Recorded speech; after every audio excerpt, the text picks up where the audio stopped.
Mislim da mi možemo početi, pošto ima dosta materijala, da ne bi više gubili vrijeme. Ovi koji nisu uspjeli da nam se pridruže do sada mogu da pogledaju video poslije, tako da ja bi da počnem.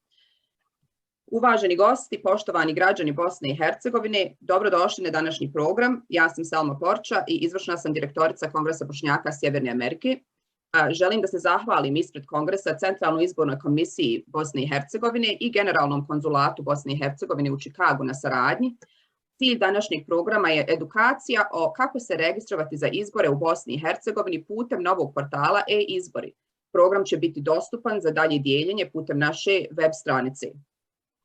Sa nama su danas uvaženi predsjednik Centralne izborne komisije dr. Suad Arnautović, šef sektora za izbore i IKT u sekretarijatu Centralne izborne komisije gospodin Ermin Kos i generalni konzul Bosne i Hercegovine u Čikagu gospodin Elvir Resić.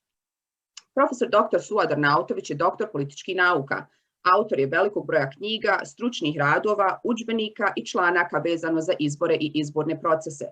Učestvovao je na više međunarodnih, znanstvenih i stručnih simpozija i seminara o izborima i izbornim procesima.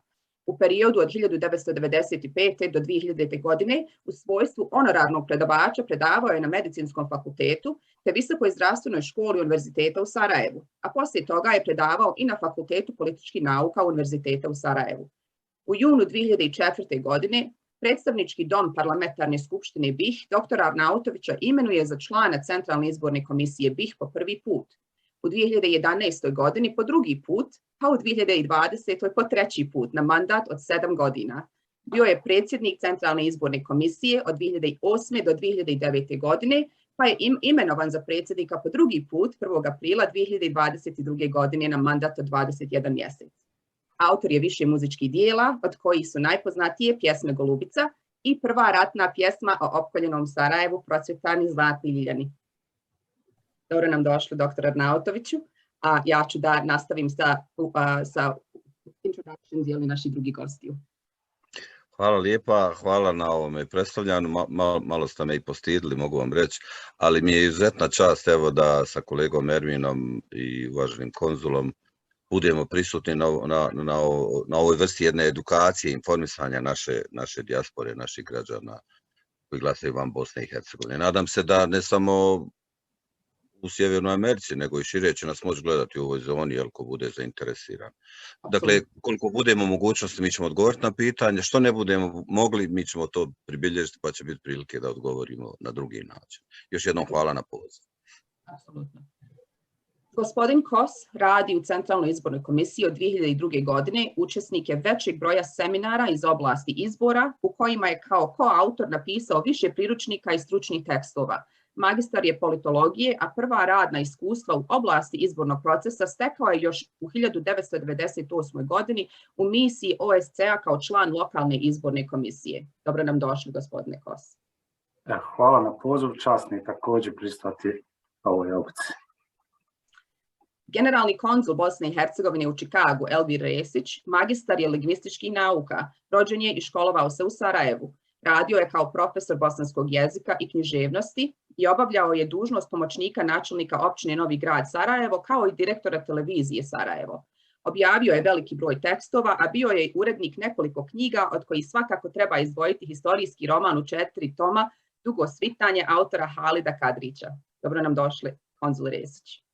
Posebno, ovdje vas našao, sve vas, naravno i naše goste iz Bosne. A s tim bi zamolila konzula Resića da nam se obrati, je li može?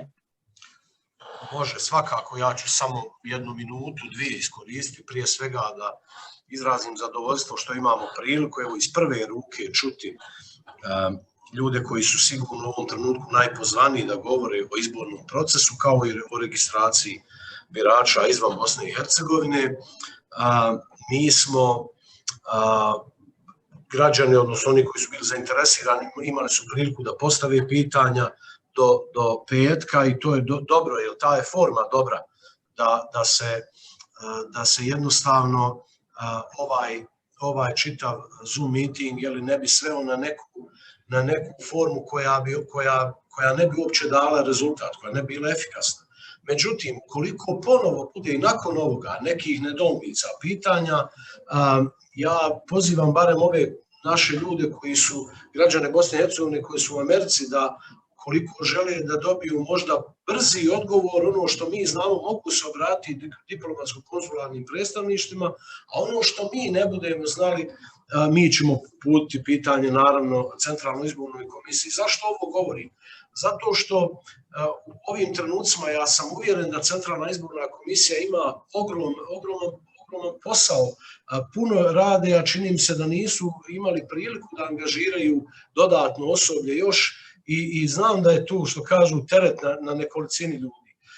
Također, pozvao bih sve one koji u gradovima u Americi imaju neku zajednicu, imaju neku organizaciju, neka im se obrate, tako da možemo to kanalisati i da napravimo možda barem po jedan punkt u svakom gradu gdje će biti jedna ekipa koja može ljudima razjasniti dileme, pomoći im tehnički da to urade, jer da napomenemo, ovo je isključivo ove godine putem platforme izbori, o čemu će sigurno predsjednik dr. Nautović i gospodin Ermin govoriti više i podrobnije. Slobodno, dakle, obratite se i nama, tu smo da pomognemo i napomenut ću da je obaveza svakog DKP-a da pomogne građanima u ostvarivanju njihovih osnovnih građanskih ljudskih prava, a to je pravo na učešće na izborima, općim izborima 2022. godine. Hvala još jednom doktore Nautoviću, hvala gospodine Koz, hvala Selma tebi na zaista velikom trudu i angažmanu i evo da time završimo i ako da stojimo na raspolaganju. Hvala. Hvala vam, konzul Resiću, na lijepim i inspirativnim riječima i naravno na saradnji. Samo želim da podsjetim prisutne, kao što smo naveli u promociji programa, pitanja koja smo dobili i na koja odgovor ne postoji u dostavljenim materijalima smo proslijedili našim gostima, oni će nastojiti da joj odgovori tokom prezentacije. S tim želim da pozovem doktora Suada Arnautovića i gospodina Ermina Kos da počnu svoje izlaganje. Hvala lijepa. Još jednom na divnom predstavljanju i na mogućnosti da sada našim građanima koji su zainteresirani, koji imaju pravo i želju i mogućnost da glasaju van Bosne i Hercegovine, da dobiju neke detaljnije upute. Ja ću kazati nekoliko elementarnih stvari za koje mislim da svi znamo, ali ipak da ih ponovimo. Jer kažu, ponavljanje je majka znanja, tako da iskoristimo sad i priliku da neke stvari ponovimo. Znači, mi smo 4. maja ove godine raspisali i opće izbore koji bi trebali da se održe 2. oktobra ove godine. Ovo kažem trebali jer vi znate zbog opće situacije i poznate političke, mi smo pod blokadom u smislu dostavljanja budžeta, financijskog budžeta. Za ove izbore nadležna tijela koja su trebali da osiguraju sredstva kako je propisano zakonom još to nisu uradili, a zakonom je propisano u članu 1.2 stav 6 da se sredstva osiguravaju 15 dana nakon dana raspisivanja izbora. Znači 19. maj je bio zadnji dan do kada je trebalo osigurati sredstva, vidimo da to još nije i zato kažem koji bi trebali da se održe 2. oktobra. U vezi s tim jako bitan datum je 19.7.2020. godine. Dakle, 19.7. u 24 sata navečer po srednjoevropskom vremenu, odnosno po bosanskom vremenu, je krajnje vrijeme do kada ovaj proces o kojima ćemo sada govoriti može trajati. Dakle, svi oni koji žele da se prijave odnosno ili upišu u centralni birački spisak ili da se prijave za glasanje putem pošte ili u DKP-u, trebaju to učiniti do tog datuma. Poslije toga je to za ove izbore završena stvar, ali proces samog upisa u centralni birački spisak traje cijelu godinu. Znači 365 dana u godini svak može da podnosi zahtjev za upis u centralni birački spisak ako ispunjava uvjete propisani zakonom. Ali da bi glasao na ovim izborima, mora se, dakle, ako nije upisan, i upisati i prijaviti opciju do 19.7. Šta to znači, dakle, opet potpuno školski radi razumijevanja. Dakle, imamo u ovom slučaju dva procesa. Jedan je za one koji uopće nisu upisani u centralni birački spisak. Znači, svi vi, molim vas, morate učiniti taj prvi korak. Ako se ne nalazite u centralnom biračkom spisku, sasvim je normalno da ne možete ostvariti ni pravo glasa. Znači, prva stvar je za sve one koje nisu upisani u centralni birački spisak, moraju to uraditi. I taj proces se istovremeno radi. Znači, ovaj sad e-portal omogućava da istovremeno, dakle, u 4 koraka vi završite i taj proces i da istovremeno izaberete opciju glasanja. Druga stvar je za one koji su već upisani u centralni birački spisak, dakle, oni samo trebaju da optiraju, da se opredijele hoće li glasati u najbližem diplomatsko-konzularnom predstavništvu ili će glasati putem pošte.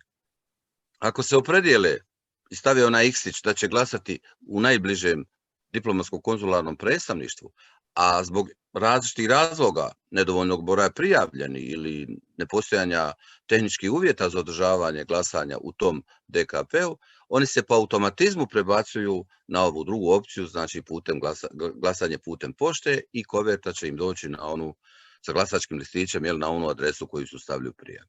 Sve to, dakle, radite, i to će sad kolega Ermin potanko objasniti, putem prijave koja se nalazi na ovome našem e-portalu. Tamo označavate tu jednu od ovih stvari. Evo, ja sad za početak samo toliko, a Ermin će sada, nadam se, u nekih 10-15 minuta sve u detalje objasniti, a onda ćemo se vratiti da odgovorimo na već postavljena pitanja koja su poslata putem maila. Ermine, izvoli. Pozdravljam sve prisutne. Ja ću sad pokušati da šerujem prezentaciju. Proći ćemo u ovom dijelu. Vidite li prezentaciju? Ok. Prezentacija sastoji iz 2 dijela. Prvi dio odnosi se na koji način pristupiti portalu, kako otvoriti nalog, a u drugom dijelu proći ćemo konkretno kroz aplikaciju i dio na koji način se vrši popunjavanje podataka, unos dokumenata, te koje su najčešće greške koje prave birači. Ovdje na desnoj strani imate moje kontakt podatke, ukoliko budete imali potrebe da kontaktirate, možete putem maila ili www.izbori.ba. Pristup portalu vršimo kroz link, odnosno putem zvanične stranice Centralne izborne komisije www.izbori.ba.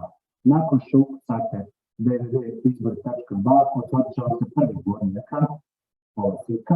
U desnom dijelu nalazi se online portal link, odnosno slika koja vodi dalje na portal. Klikom na tu sliku otvorit će vam se e-portal izbori. Što je značajno za e-portal izbori? On sadrži dio servisnih informacija, sadrži 4 modula. Prvi dio modula odnosi se ovaj dio u lijevom donjem uglu, odnosi se na registraciju birača izvan Bosne i Hercegovine, drugi dio registracija političkih subjekata koji je trenutno u izradi, akreditaciju posmatrača i podnošenje imovinskih kartona za izabrane zvaničnike. Znači, pokušavamo da napravimo e-upravu za izbore, da budemo online servis za sve usluge koje pruža Centralna izborna komisija, da svim učesnicima u izbornom procesu pružimo mogućnost da putem online portala pristupe, podnesu zahtjev i završe sve aktivnosti koje se tiču izbornog procesa. Sam portal sadrži obrasce, također obrasci, upute kako se registrovati, kontakt informacije i dio video i tehničkog materijala za način pristupa e-portalu. Da bi se korisnik pristupio, budući da je riječ o biračima koji će se prijaviti za glasanje izvan Bosne i Hercegovine, da bi pristupio, klikne na otvaranje korisničkog naloga. Nakon što je kliknuo na otvaranje korisničkog naloga, prvi korak je znači otvoriti nalog. Otvaranje naloga, samo tu pojasnio, je identično kao što traže svi pružaoci usluga, kao što je Gmail, kao što je Apple. Svi ostali, znači, traže od vas da imate odgovarajući, znači da dostavite odgovarajuće podatke. Nakon što dostavite odgovarajuće podatke i određenih provjera, vraća vam se povratni email koji potvrđujete i dobijate pristupne podatke. Na istom konceptu, na isti način je kreiran i portal e-izbori. Znači, idemo na otvaranje korisničkog naloga, kliknemo, Nakon toga otvara vam se registracija za elektronski pristup. Skrenuo bi pažnju da se moraju podaci unijeti tačno i potpuno. Ime, prezime, jedinstveni matični broj građanina, e-mail, telefon, dati saglasnost na uslove korištenja obrade ličnih podataka od strane Centralne izborne komisije, izabrati odgovarajući jedan od službenih jezika u Bosni i Hercegovini i pritisnuti podnesi zahtjev za pristup. Ukoliko unesete netačnu e-mail adresu, samim tim nećete dobiti potvrdni e-mail. Ukoliko unesete pogrešan jedinstveni matični broj građanina, aplikacija vas neće prepoznati kao birača koji je upisan u centralni birački spisak, već će vam ponuditi opciju upisa u centralni birački spisak. Obratite pažnju kad unesete podatke. Nakon što ste unijeli podatke, a ukoliko je sve u redu sa podacima, dobit ćete poruku na ekranu koja kaže da je registracija na portal e-izbor uspješno završena. Provjerite u narednih nekoliko minuta, potrebno je znači da provjerite vaš e-mail, posebno junk ili neželjeno eventualno spam poštu, da provjerite da vam u te foldere nije došao mail. Ukoliko nije, možete kontaktirati Centralnu izbornu komisiju, ali u 99% slučajeva nemamo problema u ovom dijelu da je isporučen mail. Skrenuo pažnju, provjerite spam ili eventualno junk mail. U narednih 15 minuta morate potvrditi vaš e-mail, odnosno korektnost i tačnog vašeg maila. To radite na sljedeći način. Ovo je poruka koju ste dobili od strane Centralne izborne komisije. Ima vaše ime i prezime, ima vaš e-mail, ima šifru i ima rečenica koja je jako bitna. Potvrdite e-mail tako što kliknete ovdje. Morate kliknuti na ovaj dio crveni na ekranu koji imate, kliknuti i ponovo otvoriti portal. Unijeti vašu e-mail adresu i unijeti password, odnosno šifru koju su vam dostavili. Vrlo često korisnici kopiraju ovu šifru iz maila, ne obraćajući pažnju da su u tom kopiranju uzeli prazna polja. Jedno više polje ili manje. Savjetovalo bi da se prekuca ova šifra. Ukoliko ste kopirali, za svaki slučaj provjerite da iza, evo recimo ovoga N slova, ne nalazi se jedan space prostor i automatski vam ne može da prepozna šifru. To je ono prva greška gdje se obično pravi, gdje korisnici napravi grešku kod kopiranja šifre koju smo mi dostavili. Kad ste uspješno unijeli znači prijavu, e-mail i šifru, imate sljedeća formalna promjena vaše šifre. Unesete trenutnu šifru koju smo vam poslali i novu šifru. Samim tim, u ovom momentu vi postajete odgovorni za sve dalje pristupe i korištenja e-portala, budući da mi više ne poznajemo vašu šifru. Ukoliko ste zaboravili šifru, imate ispod prijava ovog dugmeta, nalazi se zaboravljena šifra. Kliknete na nju i automatski će vam se otvoriti forma gdje ćete unijeti svoju e-mail adresu i bit će vam ponovo proslijeđena šifra. Šifra koju unosite mora sadržavati minimalno 6 karaktera, velika i mala slova i brojeve i interpunkcijske znakove. Znači mora se sastojati od, to je osnovno ono što morate. Kod izbora šifre morate ovaj dio ispoštovati, znači s aspekta zaštite podataka i svega. Nakon što ste uspješno promijenili šifru, dolazite do aplikacije. Evo ja ću sad konkretno pristupiti direktno aplikaciji e-izbori.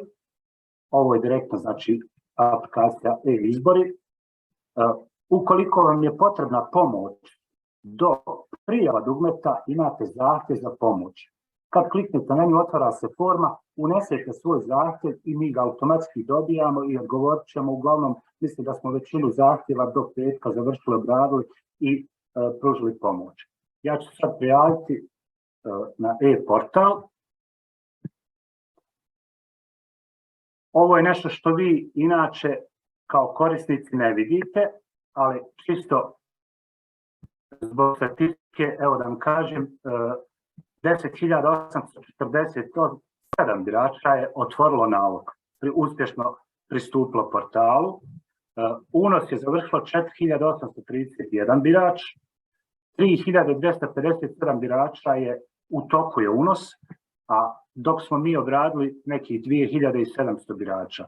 Moram skrenuti pažnju da trenutno su nam resursi jako slabi, te na ovom poslu sad trenutno rade 2 osobe, rade na obradi prijava i imamo 2 osobe koje rade na infoliniji. U narednom periodu ćemo vjerovatno povećavati taj segment kako bi što brže mogli i što efikasnije izvršiti obradu vaših prijava i vi na vrijeme dobili eventualne ili nedostatke ili ispunjavanje prijave. Kad je riječ o daljem postupku, ono što će se vama otvoriti, evo ja ću sad otvoriti jedan, ovaj dio sam vam statistički rekao, vi ga nećete vidjeti, ali ovo je nešto što će se vama otvoriti. Ja sam otvorio jednog korisnika. Prvi ekran, ova forma 1, daje vam opće informacije i šta je važno. Gore vam ispisuje vaše podatke iz centralnog biračkog spiska u gornjem dijelu. Imate vaše podatke iz centralnog biračkog spiska. Nakon što ste pročitali, idete na formu 2. Možete pročitati na formu 2. Selma je, znači ne vidimo drugi ekran koji dijelite, i dalje vidimo samo link za Centralnu izbornu komisiju. Aha, samo moment. Mislim da je na drugom ekranu.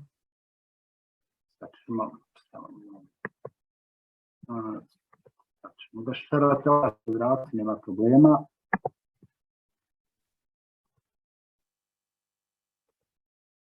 Imate li sad ovaj ekran? Sada imamo. Super. Evo vratit ću na početnu. Samo ću ponoviti ove informacije. Znači 10.848 otvorenih naloga, 4.836 birača je kompletiralo svoje zahtjeve, prijave, 3.253 je unos u toku, 2.305 ispunjava uslove, 454 smo vratili da se dopune zahtjevi i rekao sam već da jedan manji broj ljudi radi na ovom dijelu. U narednim periodima nastavimo ljudske resurse kao materijalne da ubrzamo ovu obradu. Evo ja ću uzeti ono da prikažem što će birač dobiti, što će biti njemu prikazano kad pristupi aplikaciji. Uzeti jednog birača koji je već unio za unos. Prvi ekran koji će se otvoriti odnosi se na opće informacije, podaci o biraču, opće informacije, savjet ovdje se pročitaju opće informacije. Nakon što ste pročitali možete prijeći klikom na broj 2 ili strelicom ovamo ili na dnu naprijed prijeći na sljedeći ekran. Ovdje unosite, znači na sljedeću formu, ovdje unosite svoje podatke, unesite tačno podatke, status koji boravite, privremeni boravite status izbjeglog lica, odaberete poštom ili DKP-om. Ukoliko odaberete DKP-om, moći ćete izabrati koje je diplomatsko konzularno predstavništvo, unesete svoju adresu u inostranstvu i nakon što se to popuni, pređete na formu 3. Na formi 3 učitavate dokumente. Prvi dio je rezerviran za dokument o identitetu. Klikom na pripremite ranije, napomenuo bih da ranije pripremite već fotografisane ili skenirane te dokumente. Kliknete na učitaj dokument i učitajte dokument. Zatim idete na dokaz o tačnoj adresu u inostranstvu. Isto na isti način kliknete učitaj dokument i učitate dokument o dokazu tačnoj adresi. Što se tiče samih dokumenata, zamolio vas da učitate jasne dokumente kako bi mi mogli na najbolji način pregledati vaše dokumente, jer mi svaki od ovih dokumenta ćemo otvorimo i pregledamo.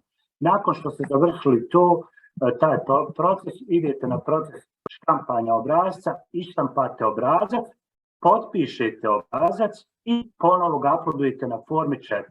Kad ste završili kompletno proces, pritisnete na dugme završena, pošalje zahtjev.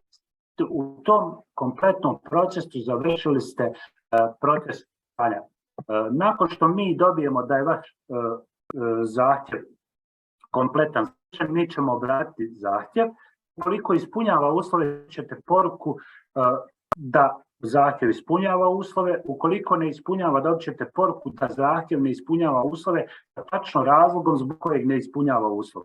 Nakon što dobijete poruku da ne ispunjava uslov, bit će vam omogućeno da ponovo pristupite aplikaciji i portalu i da izmijenite i dopunite vaš zahtjev. To možete dati sve do 19.7. Mi obradimo zahtjev, pošaljemo nešto nije validno, vi kompletirate, vratite nam ponovo pregledamo. U onom momentu kad pošaljete zahtjev, u tom momentu je zaključano, znači ne može se mijenjati dok mi ne obradimo zahtjev. Nakon što obradimo zahtjev, vi ćete dobiti informaciju. Ako ispunjava, završili ste proces, a ako ne ispunjava, onda ćete imati mogućnost da dopunite zahtjev. To je što se tiče tog dijela. Konačnu odluku o statusu vaše prijave donijet će Centralna izborna komisija na sjednici nakon 19.7. Nakon 19.7. mi ćemo Centralna izborna komisija donijeći odluku, nastojat ćemo nakon tog perioda da obavijestimo sve birače koji ispunjavaju uslove o njihovom statusu prijave. Za sve koji ne ispunjavaju uslove, informaciju ćemo staviti na web stranici Centralne izborne komisije. Ukoliko budemo imali sredstava, normalno, i ukoliko budemo preporučenom poštom slali pošiljke, svima ćemo proslijediti RR broj da može pratiti pošiljke kad uputimo glasačke listiće. To je ono što je u planu u narednom periodu. Sad bih skrenuo pažnju kratko na ovaj dio koji se odnosi na ovih 3000 nešto birača koji nisu, kod kojih zahtjev nije kompletiran. Jer prema onome što je unos u toku, znači prema onome što mogu vidjeti kroz aplikaciju, evo ja ću idem u zahtjev, ne radi se o nekompletiranom zahtjevu, nego da osoba da će kompletirati. Zahtjev sad će vidjeti da ima zahtjeva koji su kompletni, ali korisnik nije kliknuo dugme pošćanje zahtjev i stoji na nekom srednje, niti mi možemo odrađivati, niti je korisnik završio svoje obaveze. Samo da vidimo u stoku jednog da nađem koji je do pola sve kompletirao, sve uradio, ali nije evo vidite, korisnik, na primjer, unio je podatke svoje, unio je dokumente kompletne, vidite, dokumente kompletne, nije unio još uvijek obrazac, on je trebao kliknuti na obrazac, štampa je obrazac, evo tog obrazca, odštampa se obrazac, nakon što se odštampa obrazac, potpiše se taj obrazac i može se onda poslati, klikne se dugme pošalji zahtjev kada poduje obrazac. Ukoliko ne kliknete pošalji zahtjev, mi još uvijek ne možemo njega obrađivati. Toliko što se tiče ovog dijela. Znači, za ove birače koji su podnijeli zahtjev nisu se našli u centralnom biračkom spisku. Evo i tu ću pokazati i taj dio forme. Popuni se isto zahtjev, popune se svi podaci. Konkretno ovaj birač je nepravilno unio matični broj, to znam, i samim tim nije nađen u centralnom biračkom spisku. On ispunjava uslove za već upisan centralni birački spisak. Osobe koje nisu upisane u centralni birački spisak postavljaju nam 3 dokaza, ali za treći ću objasniti. Dokaz o identitetu, dokaz o državljanstvu. Dokaz o državljanstvu je uvjerenje o državljanstvu ili pasoš Bosne i Hercegovine, lična karta, eventualno ukoliko je posjedujete, i dokaz o prebivalištu u Bosni i Hercegovini u skladu sa članom 28 izbornog zakona. To važi za izbjegla lica, znači ćete status izbjeglog lica, dokaz o prebivalištu, neki dokument iz perioda 1991. godine. Ukoliko ne dostavite taj dokument, Centralna izborna komisija po službenoj dužnosti će izvršiti provjeru popisa stanovništva 1999. i ukoliko vas pronađe na popisu, vaš zahtjev će biti odobren za upis u centralni birački spisak i podaci će biti preneseni za glasanje izvan Bosne i Hercegovine. Toliko oko ovog dijela. Ako ima nekih pitanja, možemo i na pitanja odgovoriti.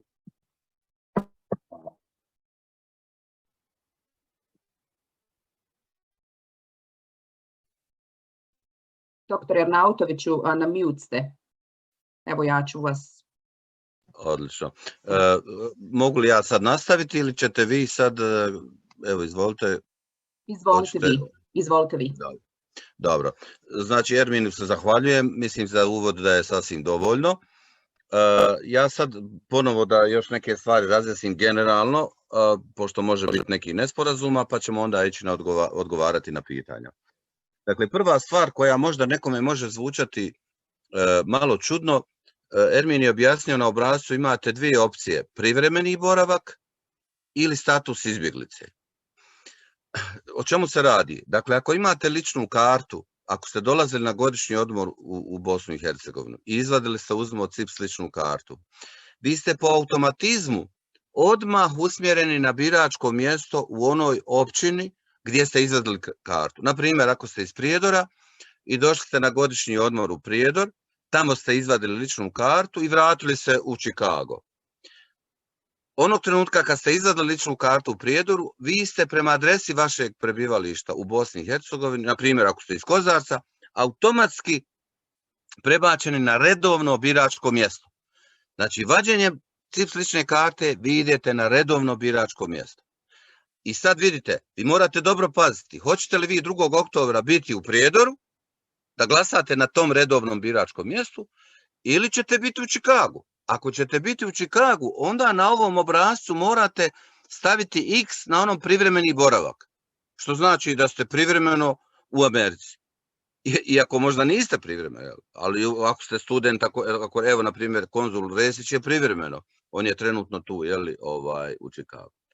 Zato morate to voditi računa. Dakle, još jednom da ponovim, svi koji su izvadili CIPS ličnu kartu u zemlji nalaze se na redovnim mjestima u Bosni i Hercegovini, na redovnim biračkim mjestima u Bosni i Hercegovini, i ako na dan izbora neće biti u Bosni i Hercegovini, oni moraju da ovaj obrazac popune i da stave X privremeni boravak i da se opredijele hoće li glasati u DKP-u ili putem pošte. Druga stvar koju treba razjasniti, kaže tamo status izbjeglog lica. Dakle, molim vas, ovdje se ne misli na ekonomski status. Većina naših državljana koji žive u Americi su vjerovatno razriješili sva svoja egzistencijalna pitanja. Dakle, neki su čak još dobili i penziju u Americi, tako dalje. Ovdje se radi o sasvim jednom drugom pojmu, to su takozvana politička prava koja su data izbornim zakonom Bosne i Hercegovine, odnosno članom 20.8 izbornog zakona Bosne i Hercegovine, o kojemu je već Ermin nešto rekao. Znači, to su posebna prava za izbjegla lica, koja oni crpe sve dok, kako je u stavu 7 toga člana navedeno, sve dok, dakle, visoki predstavnik ne utvrdi da ona mogu prestati. Znači, sve dok visoki predstavnik ne utvrdi. Ako visoki predstavnik ne donese odluku prije isteka svog mandata, izbjegla lica, odnosno izbjegli birači, zadržat će posebna prava dok to parlamentarna skupština ne odluči drugačije. Dakle, radi se o tome da vi u političkom smislu ste izbjeglo lice. Imate pravo da glasate u Bosni i Hercegovini. Sve dok visoki predstavnik to pravo ne ukine ili ako on završi svoj mandat, to ne uradi parlamentarna skupština Bosne i Hercegovine. Dakle, to nema veze sa vašim ekonomskim statusom. Vi ste formirali porodice, zaposlili ste, biznismeni ste, jako dobar posao razvijate ili ste otišli u mirovinu, u penziju i tako dalje, primate američku penziju i tako dalje. Dakle, to nema veze sa ekonomskom izbjeglicom. Molim vas da to razlučite. Znači, ta posebna prava o kojima se govori u ovom članu 20.8, još jednom ponavljam, radi se o političkim pravima koje vi imate, svaki državljan Bosne i Hercegovine koji ispunjava elementarne stvari o kojima smo govorili. Znači, da je državljan Bosne i Hercegovine, da je stariji od 18 godina, da ima 18 godina ili više, i da ima prijavljeno prebivalište u Bosni i Hercegovini. Zato kroz ovu aplikaciju vi to dokazujete. Evo, mislim da je to bilo jako važno da razlučimo. I još jedna stvar prije odgovora na ova pitanja. Ermin je rekao, dakle, da ima negdje blizu 11.000 prijavljeni, odnosno 10.847. Vidite, ja iskreno da kažem, to je za mene razočaravajući broj. Jako malo onih koji bi sada po novom sistemu mogli da se registriraju. To je dakle kad je proces otpočeo sa 4. majem, danas je to 15 dana, to su 2 sedmice. To znači da je manje od 1000, odnosno oko 650-670 građana dnevno se registriralo iz cijelog svijeta.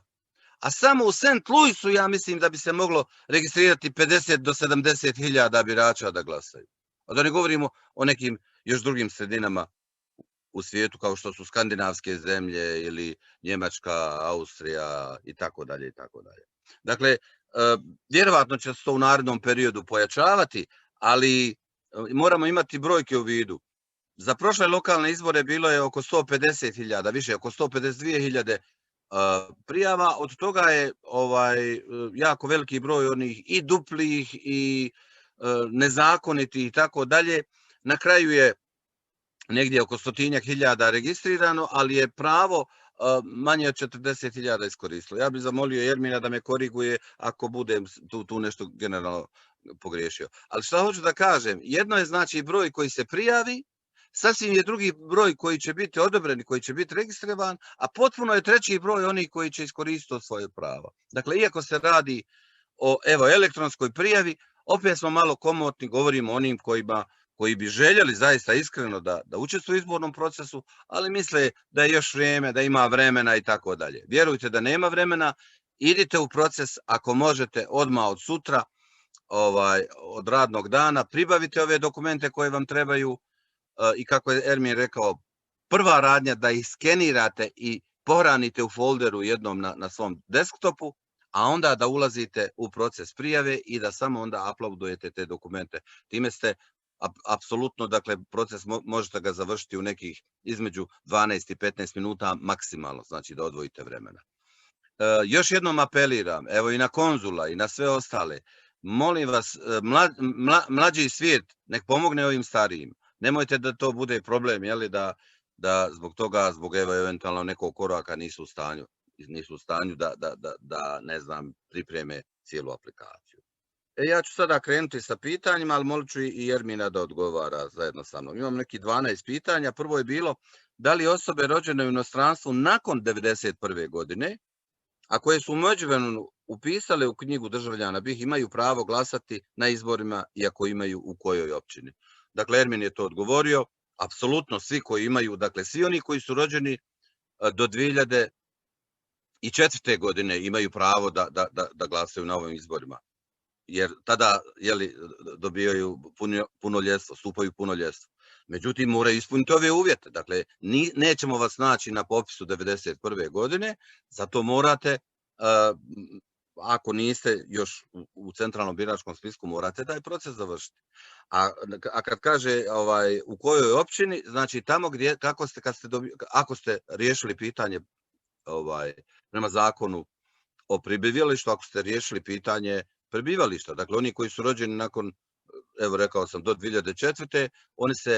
Oni sami znaju da se oni opredeljuju prema prebivalištu. Ako su rođeni, dakle, u Americi, nikad nisu dolazili u Bosnu i Hercegovinu, oni se opredeljuju prema prebivalištu jednog od roditelja. Tako je zakon dao mogućnost. Znači, ako je otac iz Banja Luke, a majka iz Srebrenice, dijete rođeno u tom braku do 2004. godine može da se opredijeli prema prebivalištu jednog od roditelja, ako nije dolazi u zemlju. Jer to u konzulatu znaju i to vjerovatno se daju tako instrukcije onako kako u zakonu piše.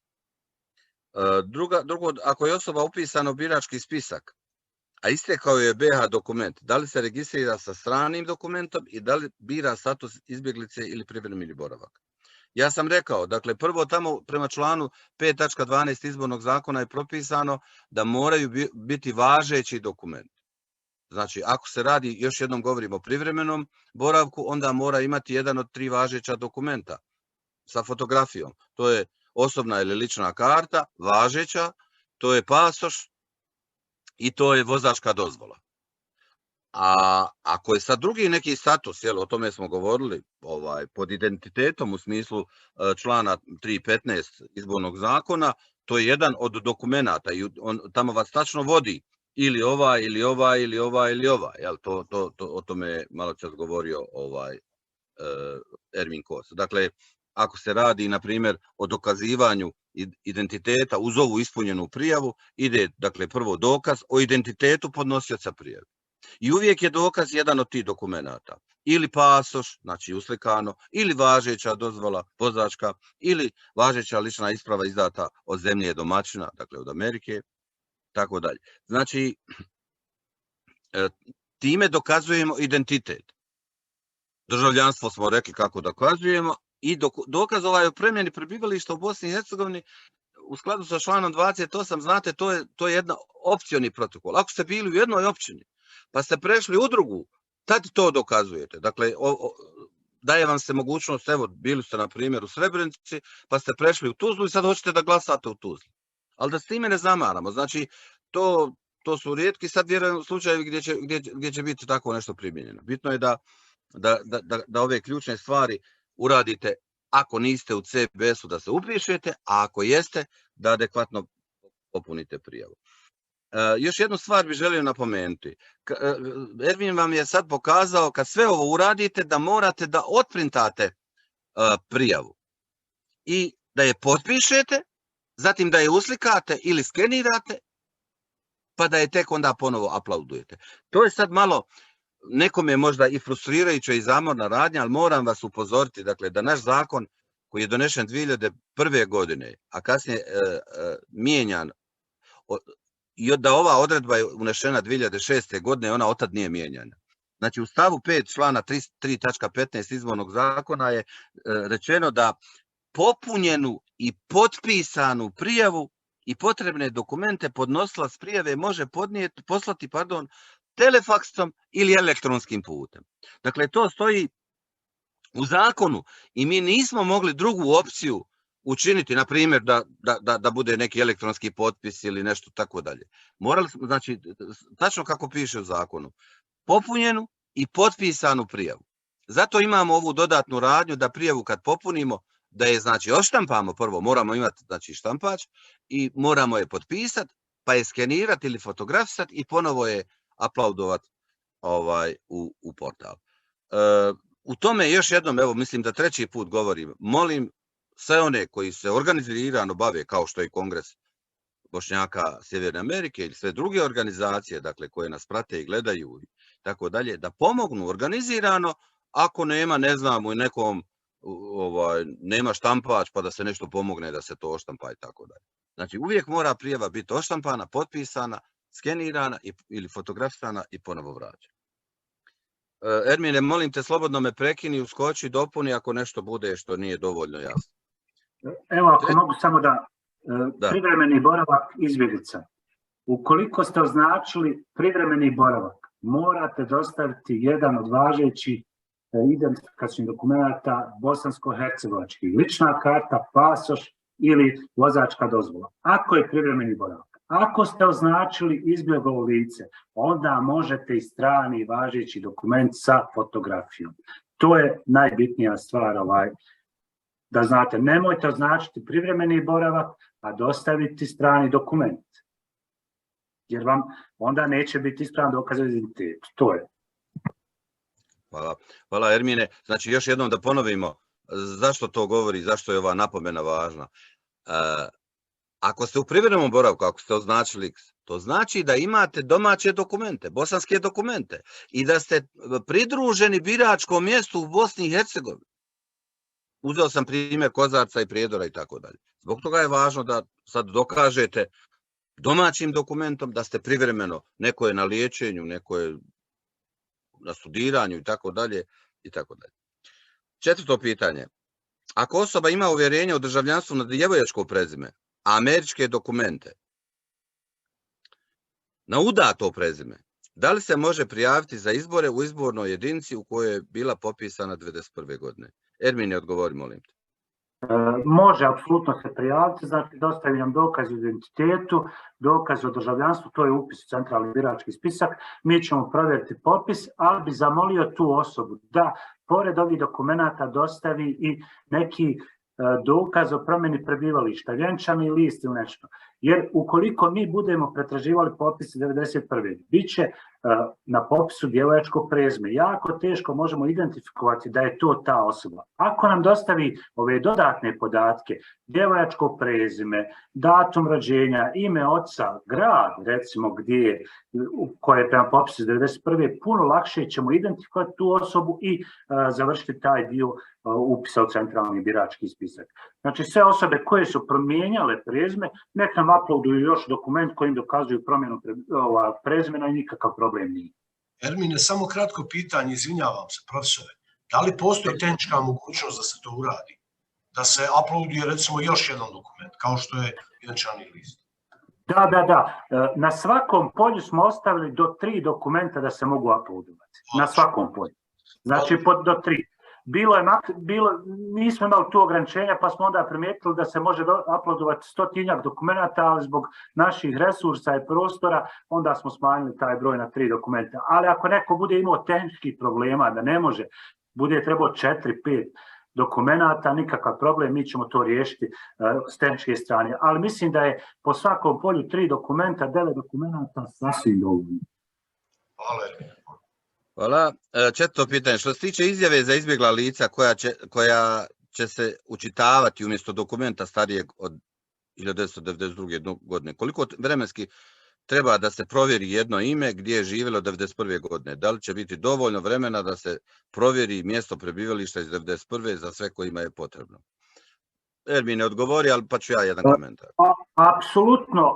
Evo, mi smo već dobili nekih, mislim da je kompletnih 20 zahtjeva, već smo izvršili provjere za popis 1991. godine i već je to ide dalje u proceduru Centralnoj izbornoj komisiji da donese odluku da se upišu i prenećemo to u poštu. Međutim, moram skrenuti pažnju da se ovaj proces završava što prije.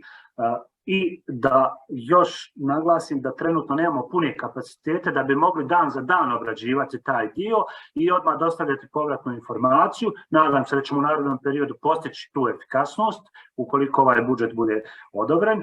Nadam se da ćemo to riješiti, ali uglavnom naći ćemo dovoljno vremena, provjerit ćemo svaku prijavu koja dođe za upis centralni birački spisak, izvršit ćemo provjere i dobit ćete povratnu informaciju ukoliko ste unijeli pravilno e-mail za ovaj dio upisa u CBS. I zamolio vas da stavljate tačne e-mail adrese jer nam je onda proces komunikacije dosta lakši, jednostavniji, brži. Ukoliko nam ne unesete e-mail, onda zaista kad ćete i na koji način biti obavješteni, jako je teško. Možda ćemo mi staviti na web stranicu informaciju, da li ćete vi pogledati ili ne. Morat ćemo možda i dostaviti pisani akt koliko će putovati. I to je sad zaista tehnički dosta nezgodno u odnosu na ovaj mail. Ukoliko imamo mail, imamo brzu komunikaciju, brzu povratnu informaciju.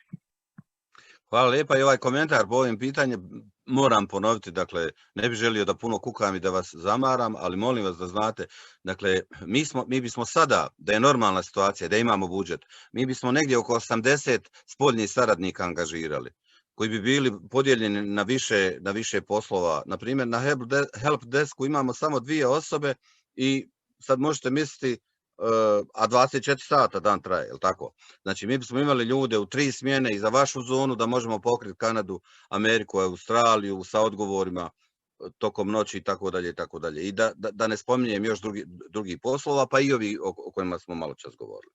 Ali eto, nažalost, još uvijek moram kazati da smo i potpuno odgovorno koristim riječ blokirani sa sredstvima. Sljedeće pitanje, prošli put su glasački listići u nekim državama stizali na dan prije izbora, iako su se građani na vrijeme registrovali. Da li imamo radnu snagu da se glasački listići pošalju svima na vrijeme ove godine? Hvala vam na ovom pitanju, ali znači sad je ključno pitanje, opet potpuno odgovorno govorim, hoćemo li mi uopće imati glasačke listiće na vrijeme? Dakle, ljudi koji ne poznaju proces, jednostavno, dakle, govorimo o ljudima na najvišim funkcijama u državi. Kažu ovako, ma neka oni rade, ima vremena, dobit će oni pare, ne brinite i tako dalje. Ja sam zato koristio tu staru našu bosansko-hercegovačku izreku, ne lipši magače do zelene trave. Nama je novac trebao 26.4. Proces, na primjer, štampe listića, da bi vi dobili u St. Louisu, u Chicagu, u New Yorku i tako dalje, sastoji se od najmanje 3 aktivnosti. To je nabavka papira koju ne nabavljamo u Bosni i Hercegovini, nego u inostranstvu. I koja traje 39 dana. Nabavka ovoga watermark, dakle vodenog žiga koji se utiskava u papir, koja traje 14 dana. Dakle, kad izaberemo nekoga, i to se radi u inostranstvu, ne u Bosni i Hercegovini. I onda se spaja, mečuje se vodeni žig i papir. I tek je tada spreman da ide da putuje za štampariju. Kad dođe u štampariju, onda tek počinje proces štampe u toj štampariji, zatim proces provjere normalno pakovanja i slanja van Bosne i Hercegovine. Da vam kažem da ništa od toga nismo u ovom trenutku ugovorili ni potpisali ugovore. Jer ja ne smijem da potpišem ugovor bez pokrića. To je krivično djelo. To je svugdje u svijetu krivično djelo. Tako da je to, nek nam Bog mili pomogne. Eto, ne znam šta bih rekao. Idemo sljedeće pitanje. Dakle, odgovor na ovo pitanje, da li imamo radne snage da se glasački listići pošalju? Ne možemo porediti, pazite, prošli put je bio COVID i imali smo blokadu, apsolutno. Dakle, vi ne možete jednostavno, neće avion, ne lete avioni, sve je bilo prizemljeno i niste mogli poslati to. Ne idu brodovi, ne ide željeznica i tako da. Tako da se to ne može porediti jedno s drugim. Ako budemo imali novac, a kad kažem ako, mislim na 1.6. srijeda, 1.6. je krajnji rok da se obezbijedi novac Centralnoj izbornoj komisiji. Sve poslije toga potpuno dovodi stvar do nekih drugih situacija. Kaže 7, znate li koliko su ljudi do sada registrovalo iz dijaspore? Evo, to je odgovorio gospodin Kosta, to da ne ponavljam. 8. pitanje, kada će početi slati listiće za glasanje za one od nas koji su se već registrirali? Evo, rekao sam kada. Mi novca nemamo, dakle, mi smo htjeli da imamo pogaču ispečenu, ali mi nemamo ni brašna, ni ulja, ni soli, ni vode, ni tepsije, ništa nemamo. Eto. 9. Strukture vlasti u Bosni i Hercegovini su nejasne velikoj većini birača, od ovlasti i ulozi predsjedništva do uloge i moći stranaka. Birači čvrsto vjeruju da je glasanje za svoju religioznu grupu, pod navodnim znacima, jedini način fizičkog opstanka za sve. Da li postoji neki pojednostavljeni video za civilno obrazovanje stanovništva koji objašnjava strukturu vlasti i razjašnjava način i svrhu izbora? Hvala vam na ovom pitanju. Centralna izborna komisija po zakonu nije ovlaštena da vrši edukaciju birača, nemamo tu mogućnost i sredstva, ali smo mimo toga uz pomoć misije OSCE-a uradili jednu strategiju za edukaciju birača, dakle to je ono volonterski dobrovoljno i ponovo kažem, da imamo sredstva, već bi neki od ovih produkcija kao što je video spot koji bismo postavili na YouTube bio završen. Da li ćemo uraditi za ove izbore, ne znam, vjerujte, jer rekao sam iz kojih razloga da novac nemamo za to da bismo sad mogli angažirati glumce, režiju, kamere i tako dalje, scenarij i tako dalje. Ali je pitanje na mjestu i dosta, pogotovo vas koji ste van Bosne i Hercegovine dugo, ne znate osnovne funkcije, politički sistem ne pratite i mislim da bi to bilo jako poželjno. Pitanje 10. Ja sam inače iz grada koji je dio Republike Srpske, ali sam udata za čovjeka koji ima kuću u Federaciji i registrovana sam na njegovoj adresi. Jako mi je važno da glasam u svom rodnom gradu. Koji je proces da bi se to omogućili? Hvala. Znači, Ermin je to objasnio. Morate imati prebivalište u Republici Srpskoj, a ne u Federaciji. Da biste glasali u Republici Srpskoj, morate imati tamo prijavljeno prebivalište. Sad zavisi iz ovog pitanja, ne znam, jeste li na privremenom radu, jeste li u ovom statusu izbjeglice, dakle, o tome smo sad govorili. Znači, ako imate ličnu kartu u Federaciji, gdje vam je kuća muža, morate tu ličnu kartu prebaciti u Republiku Srpsku, tamo u općini u kojoj ste živjeli prije.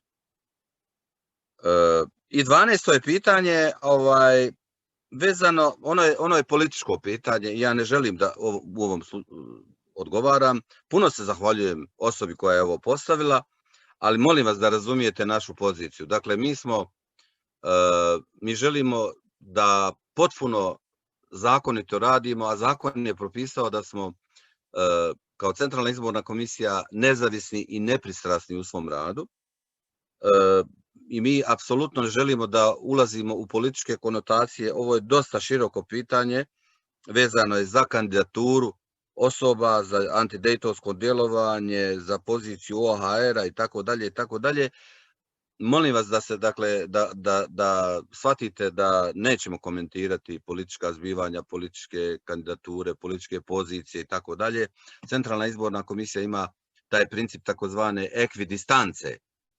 Dakle, u političkoj areni jednako smo udaljeni i jednako smo blizu svakom političkom subjektu. Kad to kažemo jednako smo udaljeni, onda mislimo, dakle, na ovaj odnos nepristrasnosti, apsolutno. A kad kažemo da smo jednako blizu, onda mislimo da kao servis, kao državna institucija i kao činovnici, državni službenici koji su uposleni, smo blizu toliko da svakome odgovaramo na njihova pitanja. Evo i sad pokazujemo učešće na ovome webinaru. Dakle, potpuno smo blizu svakome da razjasnimo ove situacije propisano zakonom. Ali smo jednako daleko u smislu političkog djelovanja, političkog utjecaja. Znači, zato i želim još jednom da kažem, ovo, bez obzira što je organizator cijenjeni Kongres Bošnjaka Sjeverne Amerike, ovo je apsolutno, naše učešće je otvoreno i time smo uvjetovali organizatora za sve koji žele da pitaju Centralnu izbornu komisiju. Bilo da su organizirani kao bošnjačka udruženja, kao srpska udruženja, kao hrvatska, kao udruženja ostali, građanska i tako dalje. Dakle, za svakog pojedinca, za svaku organizaciju, slobodno nek se obrati Centralnoj izbornoj komisiji u bilo koje vrijeme po ovim pitanjima, do ovog određenog roka, stojimo na raspolaganju i nikakvih tu nemamo ograda. Hvala vam još jednom. Selma, izvolite vi dalje moderirati, ako imam eventualno da je stiglo još nekih pitanja ili da nešto nismo dovoljno dobro objasnili. Mikrofon je vaš. Hvala vam, doktore Arnautoviću. Sva pitanja koja smo htjeli da vam postavimo, znači smo poslali unaprijed, tako da nismo otvorili chat funkciju da bi se pitanja pitala tokom prezentacije, zato što mislimo da je fokus bio na pitanja na koja odgovor ne postoji. Često se pitaju pitanja koja su već odgovorena, samo treba malo potražiti. Gospodine Kosta, ali imate išta još da dodate? Ništa, mogu samo dopuniti vezano za glasačke listiće. Dok se ne završi proces registracije do 19.7. do kraja upisa u centralni birački spisak i dok Centralna izborna komisija donese odluku, mi ne možemo slati glasačke listiće. U istom tom nekom periodu završit ćemo i glasački listić i to će, znači, proces upisa u centralni birački spisak i glasački listić će biti negdje u avgustu, otprilike bi trebao biti, i u tom periodu očekujemo da će biti upućeni glasački listići. Ono što imamo informaciju vezano za pošte, mi planiramo do 55. dana prije dana izbora da uputimo glasačke listiće, to je plan, da se pošalju glasački listići. Informacije koje imamo od pošta, najudaljenije države, pošta putuje 40 dana, prosječno je 25 dana, tako da ovih 55 dana je sasvim dovoljno da ode glasački listić i da se vrati. Računajući još, ako uzmemo u obzir 55. dan, da uputimo prije dana izbora i 10 dana nakon izbora, to je 65 dana, mislim da je sasvim dovoljno da se preuzme glasački listić, glasa i ponovo vrati Centralnoj izbornoj komisiji. Ja samo ako mogu, Selma, pošto je ovo informativni skup, da tako kažem, da zamolim, dakle, za sve informacije idite na web stranicu Centralne izborne komisije www.izbori.ba, idite na web portal, idite na tamo, imate često postavljena pitanja gdje potpuno imate odgovore za svaku situaciju u kojoj se možete naći. Ako nema slučajno takvog odgovora, onda vas molim da se obratite našem help desku, dakle, i sigurno ćete vrlo brzo dobiti odgovor na eventualno neko specifično pitanje. Hvala vam, doktore Arnautoviću. A konzul Resić, da li vi imate još dodatnih komentara? Nemam Selma, hvala ti, ja imam samo ljudi onako malo šalju meni inbox putem Facebooka, pa ćete dozvoliti profesore, samo da može Ermin u stvari to odgovoriti, ne morate vi. Vezano za ovu potvrdu da je proces završen, Ermin je malo prije govorio, ali nisu se čuli. Pa samo da ponovi, dakle vezano za kada je aplikacija prihvaćena formalno, čeka se konačna centralna odluka Centralne izborne komisije, pa samo da Ermin tu nekoliko još možda riječi kaže i samo jedno pitanje. Ukoliko dođe do odgode eventualno, mjesec dana i tako dalje, da li dolazi do izbora, da li dolazi do pomjeranja roka za registraciju? Evo ja ću ovaj prvi dio odgovoriti. Znači, u ovom momentu do 19.7. službe pregledaju dokumentaciju, provjere formalno ispunjava li uslove ili ne, obradimo i kad obradimo, ukoliko ispunjava, vi dobijate mail da ispunjava uslove. Ukoliko ne ispunjava uslove, dobijate mail ne ispunjava, koji su to razlozi. Sve do 19.7. ukoliko ne ispunjava uslove, vaša prijava možete je dopunjavati. Pa ćemo je vratiti jednom, dva puta, nadam se da nećemo toliko puta, dok je konačno do 19.7. ne bude potpuno ispravna prijava. I zato je jako bitno da sad u ovom momentu se podnose prijave. Ukoliko nama stigne prijava 15.7. ili 19.7. navečer, koliko ćete imati vremena da otklonite nedostatak? Zar nije bolje sad podnijeti prijavu i dobiti odmah odgovor, nakon tog odgovora dopuniti, pa onda ćemo vidjeti. Na kraju ćemo dovesti da ta bude kompletna prijava. Nakon što 19.7. istekne rok, mi ćemo podnijeti izvještaj kompletno do Centralne izborne komisije. Centralna izborna komisija na sjednici će donijeti odluku i zaključiti taj izvod iz centralnog biračkog spiska za glasanje izvan Bosne i Hercegovine, nakon čega ide u štampariju za pakovanje glasačkog materijala i upućivanje putem pošte. To je ovaj dio prvog pitanja. Drugi dio pitanja... Ne smije Ermin, što je sasvim kao državni službenik, da ulazi u ovu zonu, ali ja ću potpuno, mislim da je noseći potpunu odgovornost u tom smislu kazati. Vidite, rekao sam da se nećemo baviti politikom i da nećemo odgovarati politički, ali se mora razumjeti situacija. Naši državljani koji žele, da s biračkim pravom, koji žive van Bosne i Hercegovine, koji žele da učestvuju u ovom izbornom procesu, moraju znati. Zašto se ovo radi? Dakle, istovremeno imamo dva procesa. Nama se vežu ruke, ja sam to metaforički ovako opisao. Nama su svezali ruke i noge užetom. Bacili nas u Neretvu i traže da plivamo uzvodno, ali da plivamo brzo. To je ta situacija u kojoj se mi nalazimo. Zašto sam je opisao ovako? Znači, negdje paralelno sa ovim procesom se vode neki politički razgovori, zahtjevi i tako dalje i tako dalje. I dok se vode ti razgovori, nama su svezane ruke i noge i ne da nam se novac. Ne da nam se ove stvari praktične da radimo. Razumijete? Dokle će, kako će, šta će biti, tako da. Ja znam, samo mogu prenijeti potpuno odgovor i javno ovdje. Stav kolegije.